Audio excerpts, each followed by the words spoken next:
Good morning dear students, welcome to the RP chemistry classes. तो class, जैसा कि मैंने लास्ट क्लास में आपको बता रखा था कि आने वाली क्लास में we will discuss about the chemical properties of alkyl halide. लेकिन स्टूडेंट्स, अगर हमको जीओसी का नॉलेज नहीं रहेगा, जनरल ऑर्गेनिक केमिस्ट्री का अच्छा नॉलेज नहीं रहेगा, तो केमिकल प्रॉपर्टीज़ किसी भी ऑर्गेनिक कंपाउंड का हम सिर्फ रट सकते हैं, उसको लर्न कर सकते हैं, उसको समझ नहीं सकते हैं। इसलिए मैंने डिसाइड किया है कि मैं इस क्लास में आपको जीओसी कराऊंगी। जीओसी कराने में जो सबसे इम्पोर्टेंट लगेगा, मतलब 12th क्लास के जो चैप्टर्स पढ़ने में जो हमें लगेगा कि जीओसी का इम्पोर्टेंट चीज़ है, उसको कराऊंगी। देन आप ऑर्गेनिक केमिस्ट्री के जो चैप्टर्स हैं उस पर आऊँगी। ठीक है, तो मैं स्टार्ट करती हूँ। जीओसी को डिस्कस करेंगे कुछ इस तरीके से, बिल्कुल बेसिक चीज़, थोड़ा सा रिवाइज कराऊंगी। आईयूपीएसी, अब आप आईयूपीएसी के बारे में डिस्कस करेंगे कुछ इस तरीके से कि इसमें कम से कम लेक्चर लगे, मतलब मैं कोशिश करूँगी 2 या 3 लेक्चर में कंप्लीट करा दूँ, पर ऐसा नहीं कि कोई भी किसी भी तरीके का कंपाउंड यहाँ से छूटेगा। पूरा का पूरा आईयूपीएसी होगा, लेकिन मैं ऐसा नहीं कराऊंगी कि इस फंक्शनल ग्रुप का अलग से कराऊँ फिर ऐसा कराऊँ। आप कुछ ऐसी टिप्स और कुछ ऐसी ट्रिक्स बताई जाएंगी जिससे आप हर तरीके के ऑर्गेनिक कंपाउंड्स का आईयूपीएसी जल्द से जल्द कर लेंगे और उसको कम से कम लेक्चर में हम कंप्लीट कराएंगे। IUPAC, then isomerism,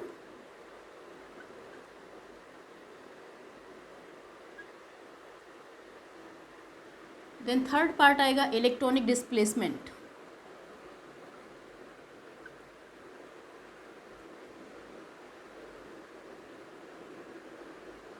in the covalent bonds of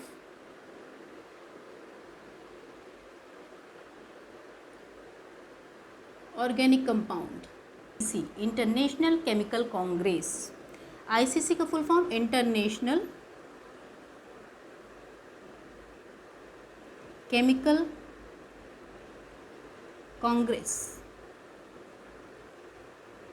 ठीक है, तो सबसे पहले जो ऑर्गेनाइजेशन आई थी वो इंटरनेशनल केमिकल कांग्रेस थी। उसने जो सिस्टम डेवलप किया था for the naming of organic compound, वो था जेनेवा सिस्टम। फिर जेनेवा सिस्टम मॉडिफाइड होकर के आईयूसी की फॉर्म में आया, इंटरनेशनल यूनियन ऑफ केमिस्ट्री, और फिर आईयूसी मॉडिफाई होकर के आईयूपीएसी के फॉर्म में आया। और जो आईयूपीएसी है एक ऑर्गेनाइजेशन है, और वो जो सिस्टम बना के रखी है for the nomenclature of organic compounds, उसको हम लोग जानते हैं आईयूपीएसी से। ठीक है,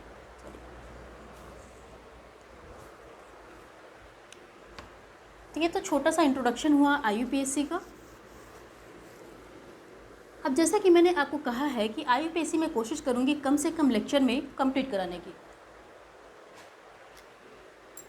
तो मैं आपको बोल रही हूँ कि यहाँ पर जो आईयूपीएसी आपको कराना है,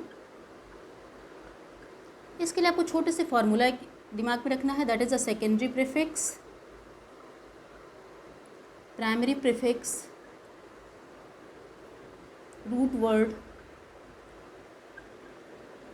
plus primary suffix plus secondary suffix.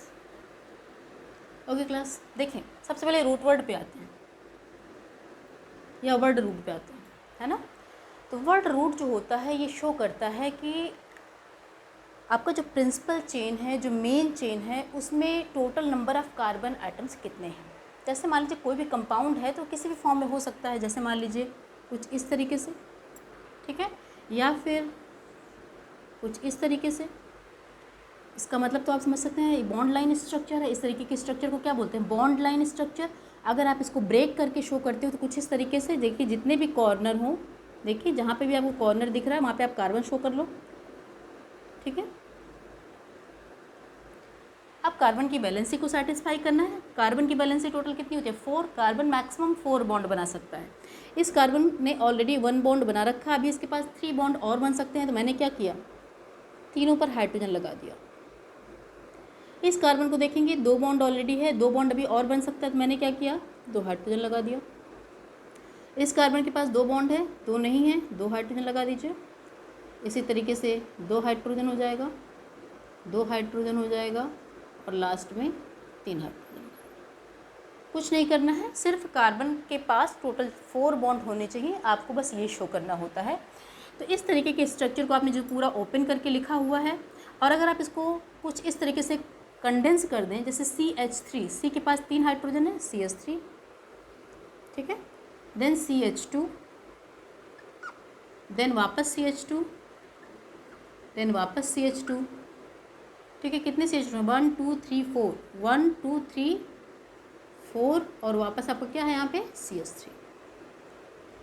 तो इस तरीके से आप देख रहे हैं कि ये जो स्ट्रक्चर होता है इसको क्या बोलते हैं? Condensed formula. मतलब ये पर्टिकुलर जो आपने कुछ इस तरीके से लाइन के फॉर्म में शो किया था, बॉन्ड लाइन स्ट्रक्चर हुआ, फिर ये पूरा ओपन स्ट्रक्चर हुआ और ये फिर कंडेंस्ड फार्मूला हुआ किसी भी ऑर्गेनिक कंपाउंड का। तो इसको मैं बहुत ज़्यादा डिस्क्राइब करके नहीं बता रही हूँ। अगर आपको लगता है कि आपको इसमें कुछ प्रॉब्लम है और आपको समझना है तो प्लीज़ आप कमेंट कर सकते हैं, बोल सकते हैं, तब मैं उसको वहाँ पे ले लूँगी। अभी आती हूँ सीधे अपने IUPAC में।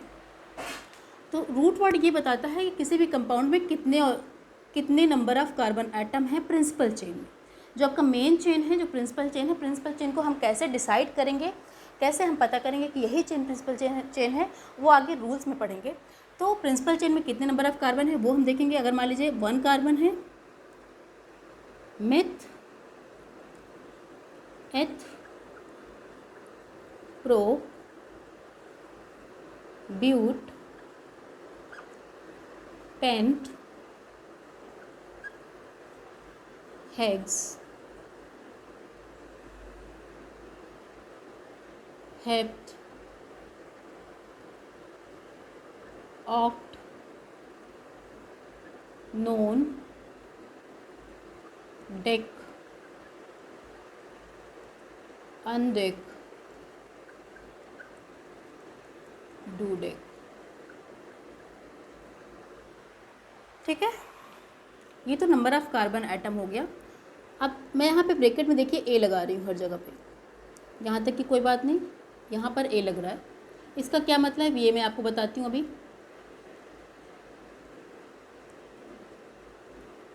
जैसा कि ए क्या है, A is a type of wobble. A जो होता है वो एक वॉबल होता है।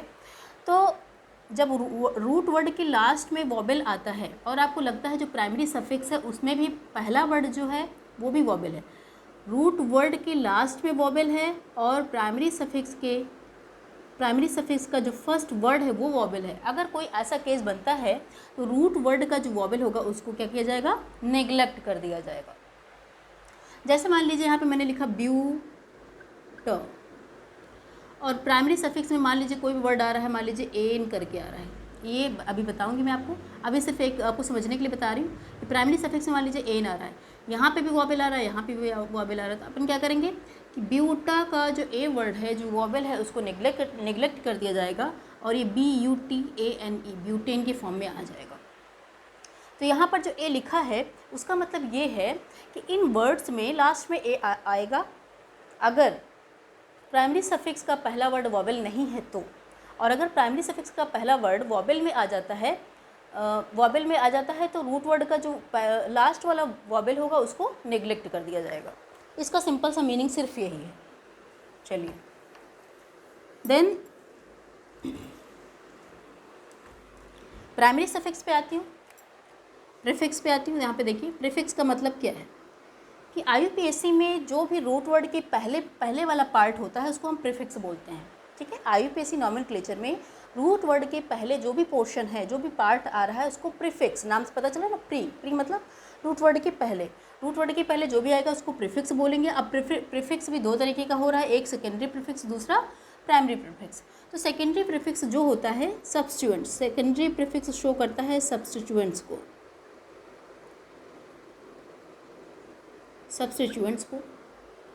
या फिर सब्स्टिट्यूएंट्स को शो करता है। अब ये सब्स्टिट्यूएंट्स कौन कौन से हो सकते हैं? फ्लोरो, क्लोरो, ब्रोमो, आयोडो, ठीक है।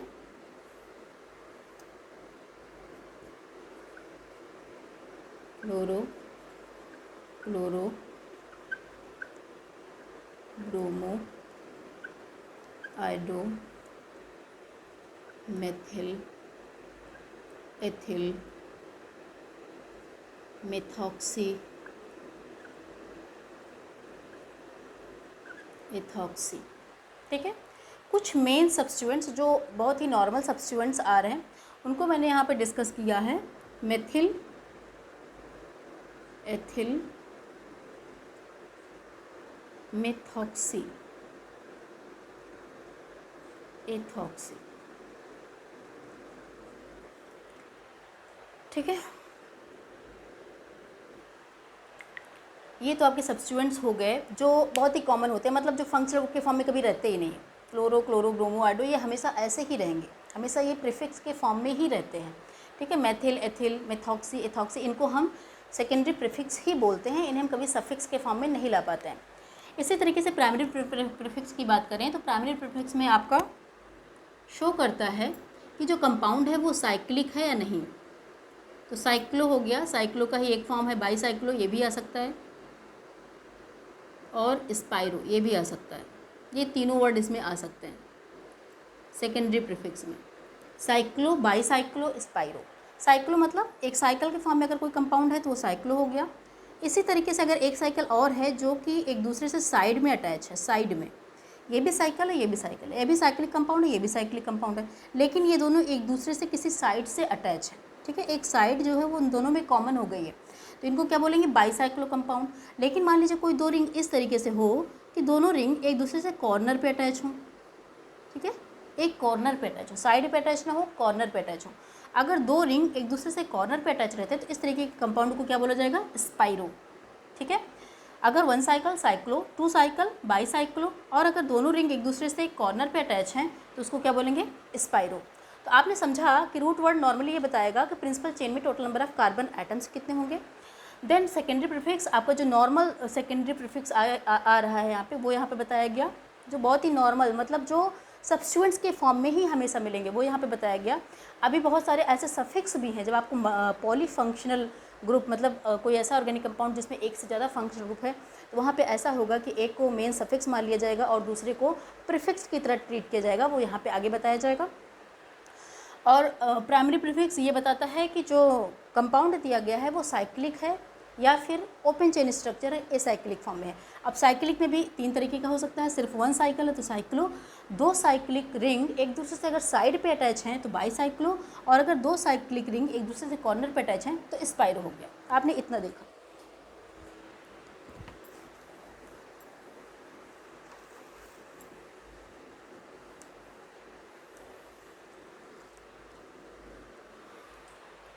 देन प्राइमरी सफिक्स आपको बताता है कि जो ऑर्गेनिक कंपाउंड दिया गया है वो सैचुरेटेड है या अनसैचुरेटेड है।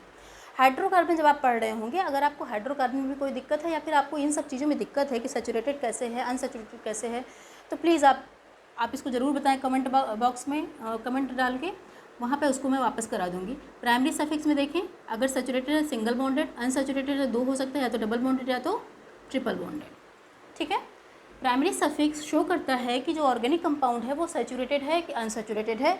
सैचुरेटेड का मतलब ऑर्गेनिक कंपाउंड जो गिवन है, जिसका आईयूपीएसी करना है, उसमें आपको सिर्फ सिंगल बॉन्ड दिख रहा है, मतलब उसमें जो प्राइमरी सफिक्स लगने वाला है वो एन है।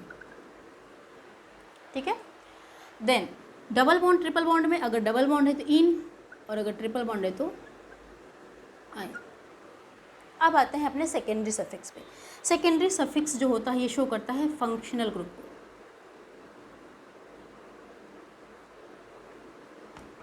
सेकेंडरी सफिक्स शो करता है कि जो ऑर्गेनिक कंपाउंड दिया गया है उसमें कोई फंक्शनल ग्रुप है या नहीं है, या फिर वो कौन सा फंक्शनल ग्रुप है। ठीक है, आपको हम यहाँ पे दिखाएंगे फंक्शनल ग्रुप। जो मेन फंक्शनल ग्रुप हम पढ़ते हैं दैट इज कार्बोक्सिलिक एसिड।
देखिए क्लास यहाँ पे ये फॉर्मूला दिया गया है।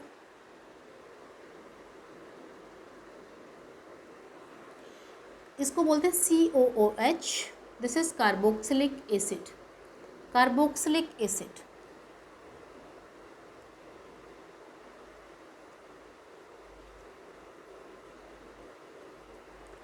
एंड इसको जो सेकेंडरी प्रीफिक्स की तरह यूज़ करेंगे, सेकेंडरी सफिक्स की तरह जो यूज़ करेंगे, that is oic acid,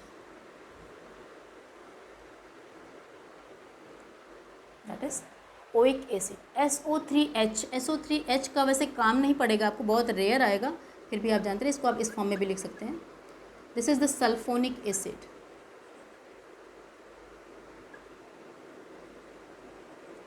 SO2OH या SO3H, this is the sulphonic acid.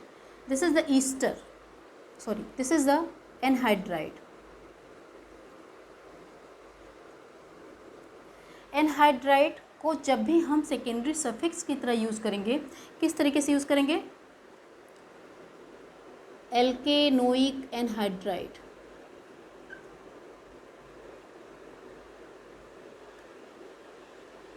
Use कैसे करना है अभी मैं आपको बता देती हूँ, अभी आप सिर्फ जानते रहिए।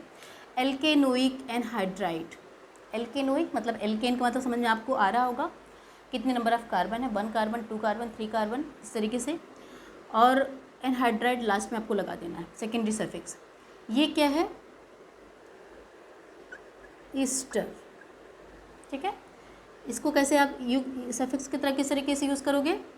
Alkyl alkanoate, alkyl alkanoate, alkyl alkanoate. This is acid halide, acid halide. X लगा हुआ, बहुत जगह Cl लगा रहता है तो एसिड क्लोराइड बोल देते हैं, मैंने एक्स लगा रखा है, मतलब मान लीजिए फ्लोरीन, क्लोरीन, ब्रोमीन कुछ भी होता है तो मैंने हाईलाइट लिख दिया है, आप यहाँ पे Cl भी सोच सकते हो। COX is the acid halide. This is alkanoyl, alkanoyl halide, alkanoyl halide. COX is the alkanoyl halide, मतलब 1 कार्बन का है तो मेथेनोइल, अगर Cl है तो मेथेनोइल क्लोराइड, 2 कार्बन है और ब्रोमीन है तो क्या हो जाएगा? एथेनोइल ब्रोमाइड, ठीक है। 2 कार्बन है, Cl है तो एथेनोइल क्लोराइड, इस तरीके से इसके नाम आ जाएंगे। This is amide, this is amide. यहाँ पे नेम लिखती हूँ और यहाँ पे सेकेंडरी सफिक्स की तरह क्या यूज़ होगा वो लिखती हूँ। ये क्या है? अमाइड। और सेकेंडरी सफिक्स की तरह इसको कैसे यूज़ करेंगे? एल्केनामाइड, एल्केनामाइड। फिर वही बात है, 1 कार्बन आएगा मेथेनामाइड, 2 कार्बन आएगा एथेनामाइड, 3 कार्बन आएगा प्रोपेनामाइड। बहुत ही आसान है ये सब चीज़ें।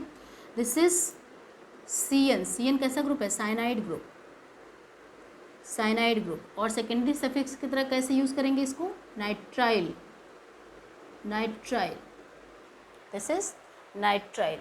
This is aldehyde group. और सेकेंडरी सफिक्स की तरह कैसे यूज़ करेंगे? ऑल। जैसे 1 कार्बन आया मेथेनल, एथेनल, प्रोपेनल, ठीक है। CO is the ketone. और सेकेंडरी सफिक्स की तरह कैसे यूज़ करेंगे? एल्केनोन, वही बात है। 2 कार्बन, 3 कार्बन जैसे मान लीजिए आ गया प्रोपेनोन, 4 कार्बन आ गया ब्यूटेनोन, ठीक है। OH is the alcohol group,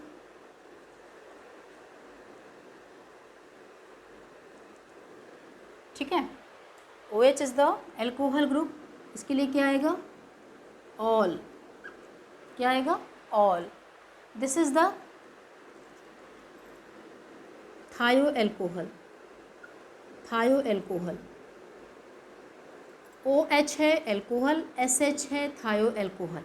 SH क्या है? थायो एल्कोहल। और जब सेकेंडरी सफिक्स की तरह यूज़ करेंगे तो उसको क्या बोलेंगे? थायोऑल, थायोल, ऐसे बोलेंगे थायोल, ठीक है। This is all, this is thiol, this is amine, ठीक है। एमीन है और इसको जब सेकेंडरी सफिक्स की तरह यूज़ करेंगे तो अमीन ही लिखेंगे। And this is ether, ether, ठीक है, ईथर है। और इसको अगर सेकेंडरी सफिक्स की तरह यूज़ करेंगे या जैसे आप प्रीफिक्स की तरह यूज़ किए थे वैसे यहाँ पे सफिक्स की तरह भी इसको यूज़ कर सकते हो। जैसे मान लीजिए ओ है, इसको मैं यहाँ पे लिख देती हूँ ऐसे, एल्कोक्सी एल्केन, एल्कोक्सी एल्केन, मतलब जैसे ROR है, ठीक है, ROR है, R की जगह फिर CH3 लगा दीजिए, इधर भी CH3 लगा दीजिए, तो एक के साथ ऑक्सी लगा देना, एल्कोक्सी, एक एल्किल ग्रुप के साथ ऑक्सी लगा दीजिए, मतलब एक 1 कार्बन मतलब मेथ, मेथॉक्सी, मेथॉक्सी और 1 कार्बन बच रहा है तो फिर क्या हो गया, एल्केन, मतलब मीथेन, एल्कोक्सी एल्केन ईथर के लिए यूज़ होता है। तो ये कुछ फंक्शनल ग्रुप हैं जो कि बहुत ही कॉमन है और जनरली आते रहते हैं। तो सेकेंडरी सफिक्स के फॉर्म में इसको हम क्या बोलते हैं ये मैंने यहाँ पे डिसाइड किया, लिखा हुआ है। जब आप आगे अभी आप IUPAC जब करेंगे तो उसमें आप देखेंगे कि बहुत सारे ऑर्गेनिक कंपाउंड ऐसे हैं जिसमें एक से ज़्यादा फंक्शनल ग्रुप होते हैं और फिर उसमें क्या होता है कि हम किसी एक फंक्शनल ग्रुप को मेन मान लेते हैं, बाकी दूसरे को एज अ सब्स्टिट्यूएंट ट्रीट करते हैं, ठीक है। तो जब किसी फंक्शनल को सब्स्टिट्यूएंट की तरह ट्रीट करेंगे तो उसको कैसे लिखेंगे, क्या करेंगे, वो अभी जब रूल्स बताऊँगी तब मैं करा दूँगी। उसके पहले आप थोड़ी सी चीज़ें यहाँ समझ लीजिए। फंक्शनल ग्रुप कुछ इस तरीके से भी होते हैं, टर्मिनल फंक्शनल ग्रुप। कुछ फंक्शनल ग्रुप ऐसे होते हैं जिनको हम बोलते हैं टर्मिनल फंक्शनल ग्रुप्स। देखिए नाम से पता चल रहा है, ये जो फंक्शनल ग्रुप होते हैं वो हमेशा किसी ऑर्गेनिक कंपाउंड के टर्मिनल पे ही मिलते हैं। जैसे ये हुआ, ठीक है, जैसे ये हुआ, ठीक है, जैसे ये हुआ। कुछ ऐसे फंक्शनल ग्रुप होते हैं जो हमेशा टर्मिनल पे मिलते हैं, जैसे कार्बोक्सिलिक एसिड है। तो ये आपका जनरली आप इसको कभी ऐसे नहीं लिख सकते हो, आप सोचो कि इसको ऐसे लिख दो और फिर ऐसे कर दो और फिर यहाँ पे कोई कार्बन ऐड करा दो, यहाँ पे कोई कार्बन ऐड करा दो, तो ऐसा पॉसिबल नहीं है ना, पॉसिबल ही नहीं है। कैसे नहीं पॉसिबल है भाई, ये जो ऑक्सीजन है ये सिर्फ अब एक बॉन्ड बनाया हुआ है, एक बॉन्ड ही बना सकता है। ऑक्सीजन के आउटर मोस्ट में 6 इलेक्ट्रॉन होते हैं, ऑक्टेट पूरा करने के लिए उसको सिर्फ 2 बॉन्ड की और ज़रूरत है, तो उसने 2 बॉन्ड बना लिए हैं। अब आगे हाइड्रोजन तो और एक्स्ट्रा बॉन्ड बना नहीं सकता, हाइड्रोजन सिर्फ एक ही बॉन्ड बना सकता है, तो इधर तो आपको जोड़ नहीं सकते हो। तो इस तरीके के फंक्शनल ग्रुप्स को हम क्या बोलते हैं, टर्मिनल फंक्शनल ग्रुप। एक और आता है नाइट्राइल ग्रुप, है ना। तो ये जो फंक्शनल ग्रुप होते हैं ये हमेशा साइड में रहते हैं, ठीक है, किसी भी ऑर्गेनिक कंपाउंड के बिल्कुल साइड में रहेंगे, तो इनको बोलेंगे टर्मिनल फंक्शनल ग्रुप्स। जब हम ऐसे किसी ऑर्गेनिक कंपाउंड की नेमिंग करते हैं जिसमें टर्मिनल फंक्शनल ग्रुप 2 से ज़्यादा हों, ठीक है, मतलब 2 नहीं, 2 से ज़्यादा हैं, 3 आप मान लीजिए, 3 मान लीजिए, 4 मान लीजिए, तो उनकी नेमिंग करते समय भी हम उनको कुछ डिफरेंट नेम दे देते हैं। तो आज की क्लास में बस इतना ही। आगे क्लास में हम ये डिस्कस करेंगे कि जो रूल्स मैं बोल रही हूँ कि आपको रूल्स कुछ कुल मिला के 8 to 10 रूल्स बता दिया जाएगा और उन रूल्स के बेसिस पे आप हर तरीके के ऑर्गेनिक कंपाउंड की नेमिंग कर पाओगे, ठीक है। तो आज IUPAC का जो फर्स्ट पार्ट था ये मैंने यहाँ पे कंप्लीट किया है। सेकंड पार्ट में सीधे रूल्स पे आऊँगी और हर रूल्स को बताने के साथ साथ मैं उस पर क्वेश्चंस लूँगी और सीधे प्रैक्टिस भी कराऊँगी। Thank you class.